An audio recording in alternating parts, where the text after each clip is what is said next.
വാർത്തകൾ തുടരുന്നു. കൊച്ചി ശാസ്ത്ര സാങ്കേതിക സർവകലാശാലയിൽ സെനറ്റ് തെരഞ്ഞെടുപ്പിനെ തുടർന്നുണ്ടായ സംഘർഷം SFI ബോധപൂർവം സൃഷ്ടിച്ചതാണെന്ന് മറ്റ് വിദ്യാർത്ഥി സംഘടനകൾ.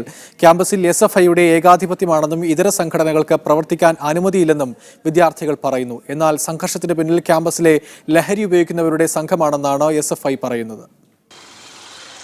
കൊച്ചി ശാസ്ത്ര സാങ്കേതിക സർവകലാശാലയിൽ ഇന്നലെ നടന്ന സെനറ്റ് ഇലക്ഷനെ തുടർന്നാണ് വിദ്യാർത്ഥികൾ തമ്മിൽ സംഘർഷമുണ്ടായത്.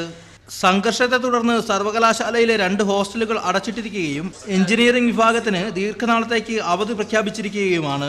സംഭവത്തിൽ SFI KSU പ്രവർത്തകരായ 40-ലധികം വിദ്യാർത്ഥികൾക്കെതിരെ പോലീസ് കേസെടുത്തിട്ടുണ്ട്. എന്നാൽ തെരഞ്ഞെടുപ്പ് അട്ടിമറിക്കാൻ ലക്ഷ്യമിട്ട് SFI കരുതിക്കൂട്ടിയ സംഘർഷമാണ് ഉണ്ടാക്കിയതെന്നാണ് KSUവിന്റെയും ഫ്രട്ടേണിറ്റിയുടെയും ആരോപണം. ആദ്യമായിട്ടല്ല ഈ ക്യാമ്പസിൽ കാണുന്നത്. 10-40ഓളം DYFI CPM ഗുണ്ടകൾ കയറിയിട്ട് അവിടെ ഹോസ്റ്റലിൻ്റെ മുമ്പിൽ അക്രമം അയച്ചുവിടുകയായിരുന്നു. എന്തായാലും ക്യാമ്പസിൽ ഒരു അക്രമം അല്ലെങ്കിൽ ഒരു സംഘർഷാവസ്ഥ സൃഷ്ടിച്ചുകൊണ്ട് ഇതിനെ അട്ടിമറിക്കുക എന്നുള്ള തീരുമാനത്തിൽ തന്നെയാണ് അവർ നിന്നിരുന്നത്. മറ്റ് സംഘടനകളുടെ പ്രവർത്തനത്തിന് തങ്ങൾ തടസ്സം നിൽക്കാറില്ലെന്നും ക്യാമ്പസിലുണ്ടായ സംഘർഷത്തിന് പിന്നിൽ ലഹരി ഉപയോഗിക്കുന്ന വിദ്യാർത്ഥികളുടെ സംഘമായ മലബാറിയൻസ് ആണെന്നുമാണ് SFI പറയുന്നത്. മലബാറീസ് എന്നുള്ള പേരുള്ള ഒരു ഗ്യാങ് ഇവിടെ വല്ലാത്ത രീതിയിൽ ഈ ലഹരി മരുന്നിനെ പ്രോത്സാഹിപ്പിക്കുന്ന ഒരു രീതിയുണ്ട്.